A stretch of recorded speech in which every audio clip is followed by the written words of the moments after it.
change un petit peu le décor, on met un petit peu un décor un peu plus historique avec un petit cadre. En tout cas, je suis très content de vous revoir pour ce nouvel épisode historique. Ça fait un moment que j'avais pas fait d'épisode historique. J'avais pas repris cette saison 1 du flot d'histoire. Le flot d'histoire, vraiment, c'était. On s'était arrêté à l'épisode 16 la dernière fois. L'épisode 16.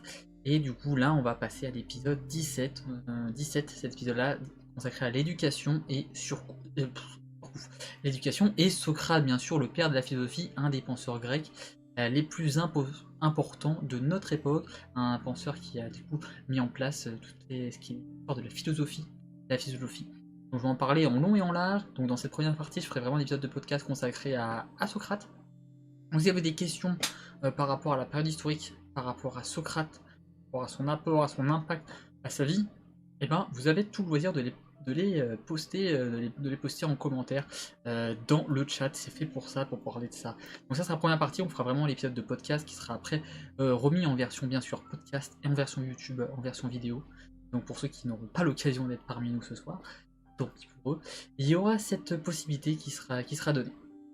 Et en deuxième partie, et là on fera une immersion, une vraie immersion, donc on voudra un vrai cours de philosophie, et pour ça j'utilisais bien sûr le soft Assassin's Creed Odyssey et le mode Discovery Tour, pour vous présenter un petit peu la philosophie. On va rencontrer Socrate en chair et en os, je dirais plutôt en chair et en numérique, mais bref, on va rencontrer Socrate pour qu'il nous parle un petit peu plus de la philosophie. On aura un cours de philosophie, je vous ai préparé un petit peu des trucs sympas, j'ai testé en amont, ça fonctionnait bien, donc il n'y a pas de raison que alors ça fonctionne pas, donc ça sera vraiment la deuxième partie, première partie, plutôt pour le podcast. En tout cas, j'espère. Je sais pas combien on sera ce soir, et c'est pas grave. Le but, c'est d'enregistrer ce premier épisode sur Socrate. Je suis vraiment très content de parler un petit peu d'histoire.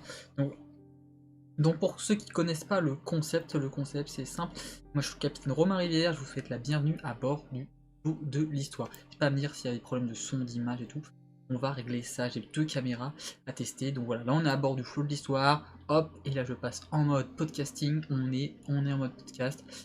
On est en mode podcast, on discute, on est là. Je sais pas si la caméra elle est un peu trop élevée ou pas. Bon, c'est pas grave, ça fera deux images différentes. On va faire des petits switches de caméra pour jouer un petit peu avec la lumière et puis la caméra. On est là pour tester un petit peu. Là, c'est un petit peu un nouvel environnement que je teste. Donc voilà, le titre du podcast aujourd'hui, c'est qui était Socrate, le père de la démocratie. Je vous ai mis un petit sub goal aussi. C'est le dernier sub goal justement. C'était d'atteindre les 10 subs dans le mois d'octobre. On les a atteints, donc merci à vous déjà. Et du coup, le sub goal c'était bien sûr de réaliser un nouvel épisode du Flow de l'Histoire en direct. Ça faisait 2 mois, je crois que j'en avais pas fait un. Donc un nouvel épisode en direct sur Twitch, un épisode solo, un épisode plutôt consacré à l'histoire, plus qu'à l'écologie ou à l'environnement comme je l'ai fait dans les derniers épisodes avec invité. Donc là un épisode solo consacré à l'histoire, et du coup j'ai décidé de le faire sur Socrate. C'est le dernier moment que je voulais le faire. Donc maintenant c'est fait, on va parler de Socrate. Et le prochain subgoal, du coup, là, j'ai monté un petit peu, au lieu de passer à 10, je suis passé à 25 subgoals. Si on arrive aux 25 subs, et j'inviterai l'un d'entre vous à participer, bien sûr, à un épisode du Pod de l'Histoire avec le sujet de son choix, bien sûr. On cadrera un petit peu tout ça. Et voilà, donc voilà. Et puis je vous faire une petite annonce, parce qu'aujourd'hui, je viens d'avoir un appel vraiment hyper intéressant avec Thierry Lens. Thierry Lens, directeur de la Fondation Napoléon. Je vais même montrer à la caméra son ouvrage, voilà, hop, son ouvrage qui s'appelle Thierry Lens pour Napoléon. Il décrypte en fait le vrai du faux sur Napoléon. Superbe ouvrage. Et pourquoi je vous en parle? C'est parce que je l'ai eu au téléphone tout à l'heure, justement, cet après-midi, et il a accepté de venir dans le podcast, de venir sur Twitch, pour qu'on parle de Napoléon, pour démêler le vrai du faux sur Napoléon, voilà, pour mettre un point d'angle à tous les tabous sur Napoléon. Voilà, donc ça sera vraiment un des prochains épisodes que j'aurai le plaisir de voir, pas encore de date précise, mais déjà on a validé que l'interview va se faire. On va essayer de la faire en présentiel en plus cette fois-ci, donc on va changer de décor, ça va être un nouveau défi en présentiel, mais ça va pas être grave, ça va être super sympa. Donc en tout cas, merci à vous tous qui soutenez, qui sont fans d'histoire. J'espère que vous allez bien. Et du coup, je vous propose maintenant de commencer. Si vous avez des questions, n'hésitez pas à poser des questions durant l'épisode, comme j'ai dit. Le but, c'est vraiment que ça soit interactif. On va être en mode podcast. Hop, qu'est-ce qu'on... Hop, petite deuxième caméra. Donc là, je peux me parler un petit peu à vous. Un petit décor sympa avec des bouquins, avec des cartes. On a bien sûr, oups, si je me tourne là, la carte d'Assassin's Creed Odyssey que j'ai mis justement pour l'occasion aussi, que j'aime beaucoup. Parce qu'on va aller sur Assassin's Creed Odyssey, on va aller un petit peu dans le monde de la Grèce antique, on va découvrir un petit peu la Grèce antique. grâce à notre ami Socrate. Donc en tout cas, hop, on va passer en mode podcast. On est en mode podcast. Du coup, bienvenue à vous à bord du flot d'histoire. Bienvenue à bord les moussaillons à bord du flot d'histoire. J'espère que vous allez bien. Donc le flot d'histoire, c'est le podcast qui vogue à travers l'espace et le temps quand les vents lui sont favorables, afin d'apprendre du passé pour construire aujourd'hui le monde durable de demain. Donc arrête-toi bien et profite des alizés. Voilà. Donc voilà, je vous invite maintenant, si vous voulez soutenir le podcast, on a des petits liens. Un site Amazon Prime, petit moussaillon, tu peux t'abonner gratuitement au podcast, tu peux me soutenir via Patreon ou tu peux t'abonner directement sur Twitch, ça ferait super plaisir, tu débloqueras des petites icônes de bateau justement. Donc, sans plus attendre, on va commencer ce petit épisode, on va parler de Socrate. Donc notre ami Socrate, il est né en 470 avant notre ère, 470-469, en fonction des sources, c'est des dates qui sont assez éloignées, on n'est pas vraiment sûr des... En tout cas, on sait qu'il est mort en 389 lors de son procès. Voilà. Donc le procès de Socrate, je vais commencer par là, parce que c'est quand même un des points phares. Après je reviendrai un petit peu sur le pourquoi, du comment, son procès, pourquoi c'est arrivé, sur un petit peu toutes les dates importantes de Socrate. Mais son procès, il a été désigné un petit peu, c'était un peu un bouc émissaire lors de son procès. Son procès, il explique un petit peu tout, je vais expliquer sa personnalité ensuite. Mais en tout cas, il a été bouc émissaire parce qu'on l'a accusé de deux éléments importants, parmi d'autres, deux grands chefs d'accusation, c'est qu'il corrompait, je reprends. Il a fait une petite corruption de la jeunesse. Merci Joséphine pour le sub, merci pour toi, ça fait plaisir. 2 mois, ok, super, top, merci de ta part. Si tu as des questions, comme je dis, sur le podcast, sur Socrate, et ben ça fera bien plaisir. Du coup, on l'a accusé de deux choses, donc on l'a accusé de la corruption de la jeunesse, du renoncement aux dieux. Et pourquoi on l'a accusé de corruption de la jeunesse? C'est parce qu'on l'a accusé de la jeunesse de se socratiser. Et qu'est-ce que ça veut dire, se socratiser à l'époque? Ça veut dire que la jeunesse ne se lavait plus, n'allait plus au gymnase, elle se laconisait. Donc en tout cas, elle avait une attitude peu démocratique. Voilà, c'est de ça qu'on a accusé Socrate. On a accusé Socrate pour ça, c'était vraiment un bouc émissaire. Et deuxième accusation, c'était de renoncer aux dieux. Parce qu'on l'a accusé de renoncer, de plus honorer les dieux. Alors que dans les faits, il honorait encore les dieux, sauf qu'il avait une façon particulière, lui, il avait une vision particulière de la société. Voilà. Deuxième chose, pourquoi son procès a eu lieu, c'est qu'aussi il a été désigné coupable des exactions de ses disciples. On parle des deux de ses disciples qui sont très connus dans l'univers de la Grèce antique, Alcibiade et Critias. Donc le Critias, on connaît bien pour son texte le Critias, et Alcibiade qui est connu en fait pour ses faits d'armes qui sont pas très honorables. Il a bien sûr participé aux nombreuses guerres d'Athènes contre Sparte, mais il a aussi été en fait un traître. Il a été déserteur, il a déserté son poste, il a été transfuge, il a rallié la cause de Sparte durant la guerre contre Sparte. Il a du coup été condamné à mort par contumace et il a été condamné pour sacrilège. Voilà, donc quelques faits qui sont pas très sympathiques. Et le Critias, il est connu parce qu'il a fait partie du mouvement des 30 tyrans qui ont gouverné Athènes de 404, dans moins 404 du coup, à moins 403 et qui ont mis Athènes à feu et à sang. Et pendant ce temps-là, en fait, ce qui était reproché à Socrate, c'est d'être resté à Athènes. Il est resté à Athènes pendant ce gouvernement-là, alors que la plupart des politiques, des personnalités importantes, eux, avaient quitté Athènes. Du coup, vu qu'il est resté à Athènes, on l'a accusé de deux choses. La première chose, c'était un misodémos. Donc misodémos, ça veut dire ennemi du peuple, parce que du coup, il s'est pas rallié à la voix du peuple, il s'est rallié à celle des tyrans, et du coup, vu qu'il s'est rallié à celle des tyrans, on l'a accusé d'être un tyrannikos. Tyrannikos, ça veut dire ami des tyrans. Voilà, Socrate, il a été condamné pour ces choses-là, mais vraiment, il a été condamné pour l'ensemble de son œuvre durant toute sa vie. Il était un personnage très clivant. Il disait une chose, il disait blanc, il faisait noir. Il faisait de l'ombrage à tout le monde. Il s'occupait de politique sans en prendre vraiment part. Il faisait des critiques sur la cité, sur la démocratie, sans vraiment donner des conseils dessus. Oh, il prônait l'austérité en se baladant pieds nus, tout en ayant des revenus fonciers. Voilà. C'était un personnage qui dérangeait par son aura, par sa façon d'être. Il dispensait des cours, mais il refusait de se faire payer. Il n'était pas dans la norme, en fait, il faisait tout à contrario de ce que la société voulait qu'il fasse et ce que les gens voulaient qu'il fasse dans la société. Voilà. Le souci aussi avec Socrate, c'est qu'il n'a laissé aucun écrit. On connaît beaucoup Socrate par ses disciples, notamment son disciple Platon. D'ailleurs, pour ceux qui... la petite astuce mémotechnique pour savoir dans quel ordre vont Socrate, Platon et Aristote, c'est SPR. Donc on a Socrate en premier, on a Platon en deuxième et Aristote en troisième. Donc Socrate qui a été le maître de Platon et Platon le maître d'Aristote. Petit moyen mémotechnique, en plus on a fait un stream pour la SPA il n'y a pas longtemps, donc c'était un peu dans la thématique du moment. Donc Socrate n'a fait aucun écrit, donc on le connaît beaucoup par les textes, notamment l'apologie de Socrate qui a été faite par Platon.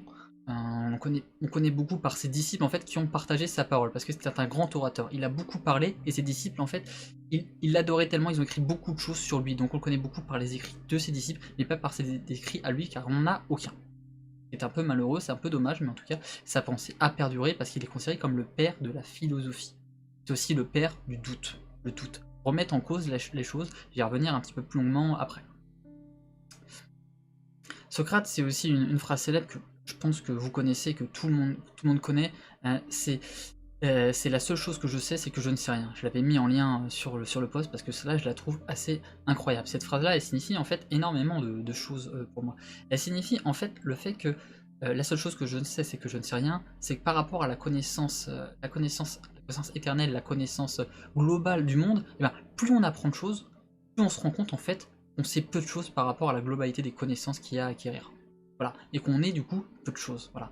Donc on peut passer son temps à apprendre, mais on va se rendre vite compte en fait que plus on apprend, moins on sait de choses, ce qui est assez paradoxal.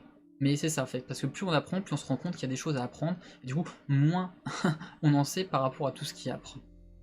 Voilà, donc ça c'était un petit peu la phrase un petit peu mantra de Socrate. Il y en a d'autres que je vous donnerai aussi. D'ailleurs, je vais vous lire une petite phrase qui résume un petit peu la pensée socratique. La pensée socratique incite à nous regarder nous-mêmes pour nous faire prendre conscience des fondements fallacieux de ce que nous croyons auparavant savoir. C'est un petit peu ça, la pensée socratique. Donc, quand on parle de fondements, c'est plus on apprend de choses, plus on connaît de choses, et plus on se rend compte du coup qu'on ne connaît pas grand-chose et qu'il y a beaucoup à apprendre, et du coup, on démonte nous-mêmes nos croyances qui pourraient être un petit peu, comme dans l'entrepreneuriat, les croyances limitantes qu'on a, et que du coup, quand on commence à apprendre, à s'enrichir, à discuter avec d'autres personnes, à s'ouvrir un petit peu sur le monde et sur le reste, on se rend compte qu'il y a d'autres croyances qui ne sont pas forcément les nôtres, et du coup, on s'enrichit et on apprend de plus en plus. Et forcément, on se rend compte que plus on rencontre de gens, plus il y a de choses à apprendre. C'est un petit peu le résumé de la pensée socratique.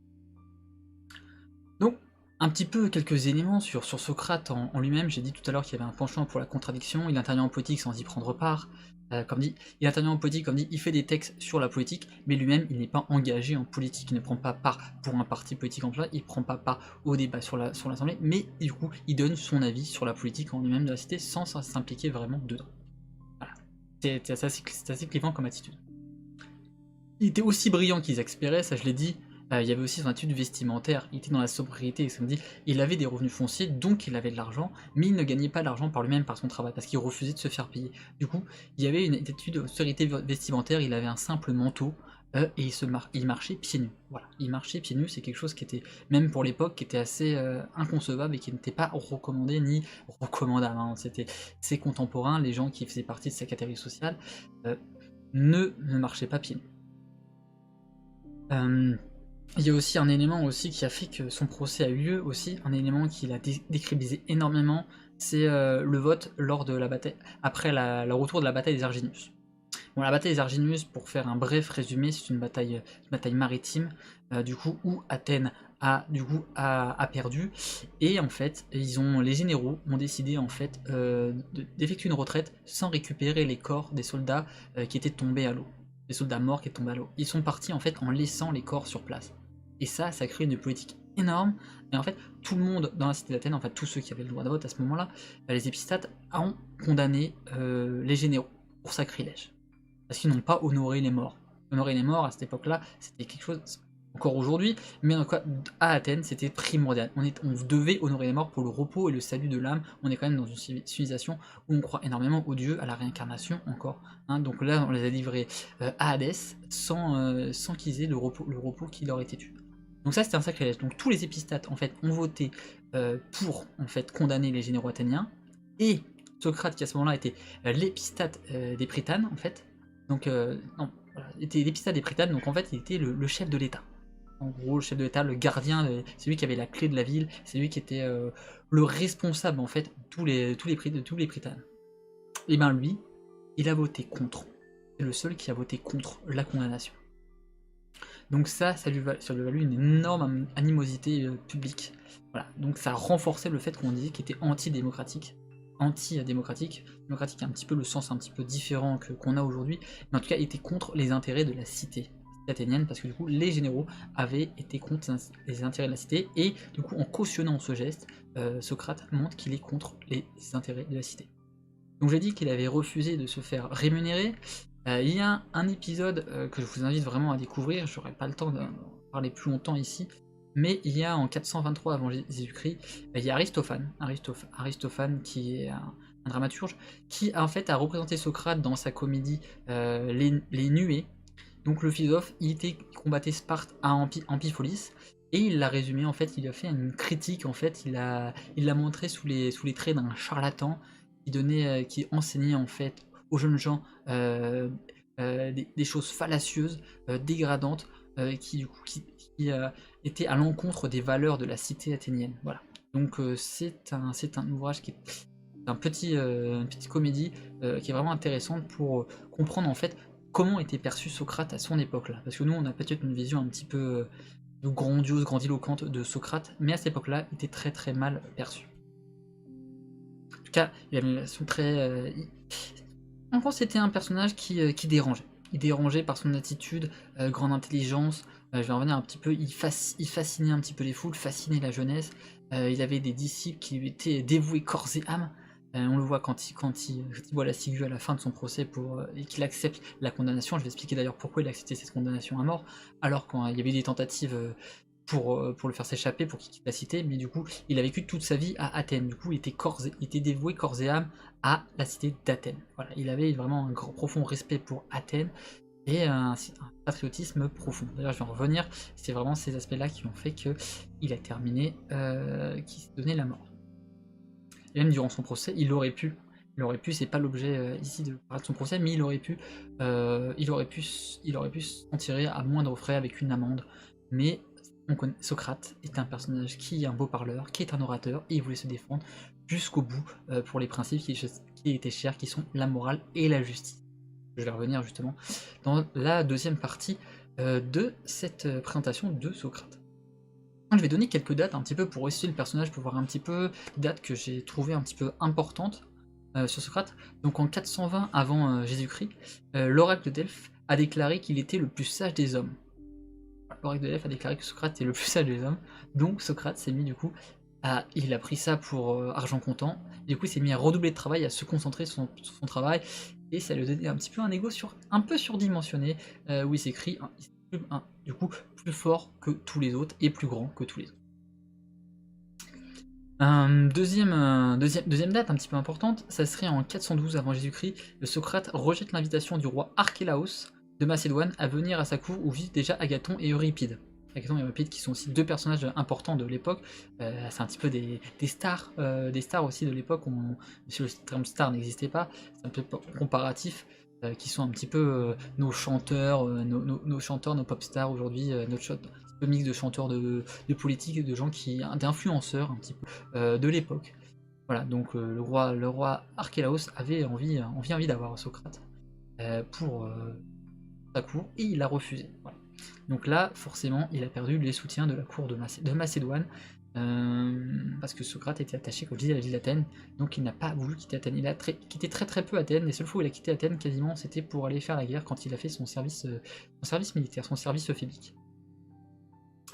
En 404 avant Jésus-Christ, Socrate désobéit à l'ordre de capturer le démocrate Léon de Salamine pour le livrer au régime des 30 d'Athènes. Voilà, donc on a parlé tout à l'heure des régimes des 30 tyrans. Eh bien, Socrate, même s'il avait été accusé d'avoir participé et d'avoir cautionné en restant à Athènes, ce régime-là, il n'aura pas forcément obéi à tout. Hein. Il avait sa propre morale, sa propre éthique, sa propre notion de justice. On va revenir d'ailleurs sur ces notions-là juste après, qui lui étaient propres. Du coup, il y avait cette question de loi injuste, loi juste, justement, qui est très importante pour Socrate, et pour lui, il avait trouvé à ce moment-là que c'était injuste de faire ça, donc il ne l'a pas fait. Et une autre date, bah forcément, il était accusé d'impiété et de corruption de la jeunesse. Socrate est condamné à mort et sa peine est de boire la ciguë. voilà, le fin de son... Donc c'est en 399 qu'il est condamné à mort et qu'il meurt du coup lui-même. Notre date, du coup après sa mort, que j'ai quand même trouvé intéressante à donner, c'est que Socrate est accusé d'impiété... en 380-375, c'est pas la truc, c'est Platon, disciple de Socrate, écrit son dialogue du Phédon, fameux dialogue du Phédon que j'invite vraiment à lire pour ceux qui veulent en savoir plus sur Socrate, dans lequel il attribue à son maître la théorie de l'âme immortelle. L'âme immortelle d'ailleurs, je vais vous expliquer dans la dernière partie de cet épisode qu'est-ce qu'est la théorie de l'âme immortelle, une théorie assez intéressante comme plusieurs que Socrate a mis en place. Maintenant on va venir un petit peu, je vais entamer un petit peu les principes de Socrate pour expliquer un petit peu le personnage qu'il était. Là j'ai mis un peu en lien ses dates, qui est Socrate, comment il se comportait. Maintenant on va voir un petit peu qu'est-ce qu'il pensait. Comment pensait Socrate, comment s'est façonnée la pensée de Socrate, de quoi elle était faite et comment Socrate voyait le monde en fait, comment Socrate à travers ses yeux voyait le monde. Et la première chose c'est qu'il avait une question qui revenait tout le temps dans sa tête et pour tout ce qu'il faisait c'était qu'est-ce que c'est? Qu'est-ce que c'est? Qu'est-ce que c'est? Qu'est-ce que c'est? Qu'est-ce que c'est? Et en grec c'est TST. TST. Parce que comme j'ai dit, la seule chose que je sais c'est que je ne sais rien. Et du coup, il avait besoin de savoir, Socrate. Socrate, il avait besoin de savoir. Il avait cette soif de connaissance. Il avait envie de savoir, savoir de comment était fait le monde, de comment étaient fait les choses. Il avait envie, parce que pour lui, la connaissance était une des premières vertus en fait pour pouvoir prendre les bonnes décisions. Parce qu'il a critiqué beaucoup la jeunesse, les politiques, la démocratie pour son manque de connaissances. Et c'est pour ça d'ailleurs qu'il a éduqué la jeunesse, parce que pour lui, la jeunesse était crédule, stupide et incompétente. Pourquoi? Parce qu'elle n'avait pas la connaissance nécessaire pour exercer son rôle dans la société. Et lui, c'est pour ça qu'il avait voulu leur enseigner, qu'il a créé son école, l'école, la maïotique. Justement, je vais revenir juste après, la maïotique, sur comment en fait créer le monde, façonner le monde à son image. Donc la maïotique, c'est d'abord, sa pensée est basée sur deux choses. La première c'est l'ironie, et pas l'ironie en fait dans le sens où nous on l'entend, mais dans le sens en fait que l'ironie en fait de reconnaître son ignorance. Parce que pour apprendre, il faut d'abord savoir et d'abord admettre en fait qu'on ne sait rien et qu'on est personne et qu'on est incompétent et ignorant devant la chose. Voilà. Que dès qu'on admet en fait qu'on est ignorant, qu'on ne sait pas, et ben c'est là qu'on peut commencer à apprendre en fait à s'améliorer et à acquérir de la connaissance pour avoir le savoir de la chose qu'on ne sait pas. Que les personnes en fait, Socrate détestait les gens qui pensaient savoir sans vraiment savoir, qui disaient ah je sais, mais en fait ils ne savaient pas, juste pour paraître quelque chose qu'ils ne sont pas, paraître savoir quelque chose alors qu'ils ne maîtrisent pas. Pour Socrate c'était quelque chose d'assez irritable, ça serait peut-être pas le mot, mais c'était chose qui n'était pas admis dans sa pensée et que lui il n'acceptait pas. Donc Socrate pensait c'est d'abord qu'il fallait admettre son ignorance, et la deuxième chose c'était la maïotique, donner de la lumière, parce qu'une fois qu'on a admis en fait son ignorance, et ben c'est là qu'on est capable d'apprendre, de transmettre, de comprendre et d'acquérir de la connaissance, le savoir, et du coup là on pouvait prendre les bonnes décisions. Donc on pourrait synthétiser un petit peu cette pensée par un terme c'est l'intellectualisme éthique, en fait. L'intellectualisme éthique, je vais y arriver, intellectualisme éthique, qui se symboliserait par la vertu de la connaissance.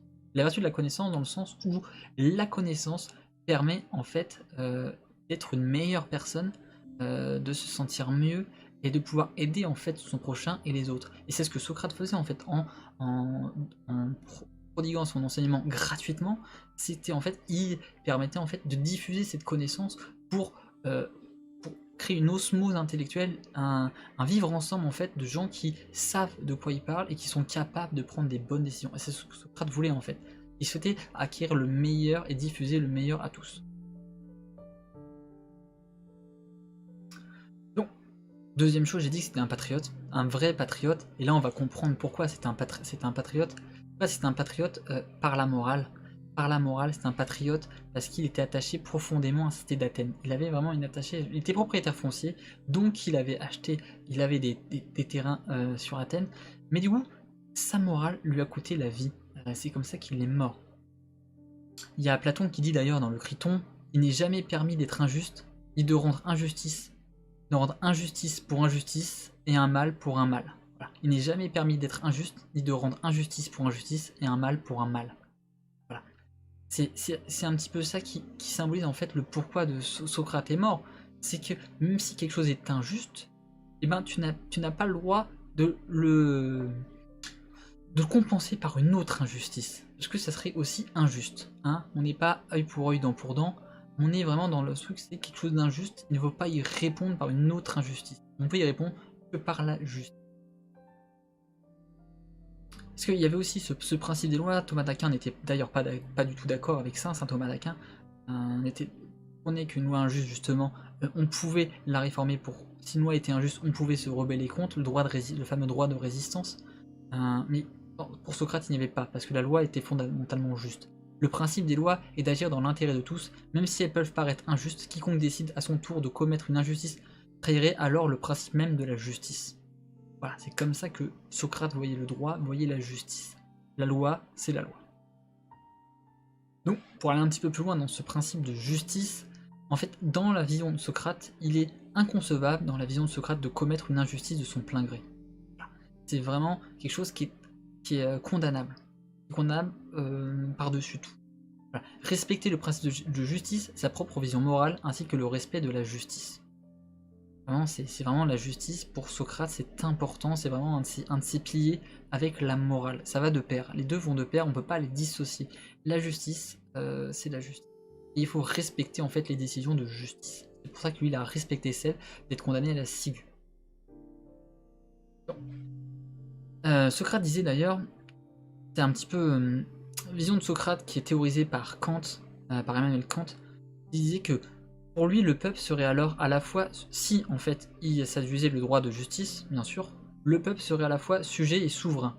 Il pense qu'il vaut mieux avoir un état injuste qu'une condition anarchique. Là on est sur Kant, qui théorise la pensée socratique. Il nous dit d'ailleurs aussi, avoir un état injuste qu'une condition anarchique, il prolonge ainsi la pensée de Socrate qui même si les lois peuvent être injustes, il ne faut pas les enfreindre car cela serait contre l'intérêt de la communauté et menacerait sa pérennité. Voilà. Ça, c'est la pensée de Kant qui analyse la pensée socratique.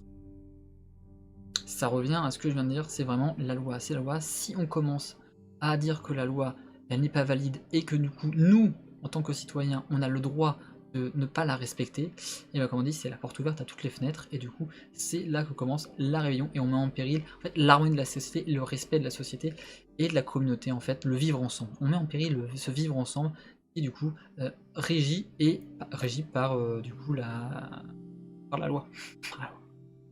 Voilà. Voilà pour notre ami Socrate. Et du coup je vais parler un petit peu, je vais aller un peu plus loin dans cette troisième partie sur un petit peu les apports de Socrate. Les apports de Socrate. Voilà pour notre ami Socrate. Je vous mettrai bien sûr les sources de cet épisode en commentaire sur la page du podcast, sur la page dédiée au podcast. Vous retrouvez cet épisode en replay pour ceux qui ne l'ont pas vu sur les plateformes de podcast et sur YouTube bien sûr avec le petit format vidéo. Hop, on repasse en deuxième caméra. Ah pouf. J'espère qu'en tout cas cet épisode vous a plu. Si vous avez des questions sur Socrate, vous avez envie d'en savoir un petit peu plus, je vous invite à m'envoyer un message, à discuter si vous avez des idées en fait d'autres épisodes dans la thématique pour aller plus loin. Pour moi ça sera un grand plaisir qu'on en discutera. Comme dit, cet épisode peut aussi être un complément de cet épisode. On est dans l'épisode 17, l'épisode 1 du podcast consacré à la démocratie éclistène. Comment est née la démocratie grâce à Clisthène. Je vous invite vraiment à le consulter, c'est un épisode qui peut faire un vrai complément pour ceux qui sont intéressés par cette période-là. Peut-être que je ferai d'autres épisodes sur cette période-là, parce que c'est une période que je trouve qui est riche, qui est charnière de notre histoire. On parle beaucoup de démocratie athénienne, il y a pas mal de choses que moi je n'ai pas eu le temps de dire aussi au premier épisode. Mais je pourrais peut-être faire un autre épisode pour le compléter. Sur cette question-là, mais là on a un petit peu l'éducation, la philosophie et la démocratie, vraiment qui sont rares pour moi, qui sont pas mal intéressants. Et du coup, je vous avais promis une petite visite, une petite cours de philosophie. Donc on va partir sur un petit cours de philosophie.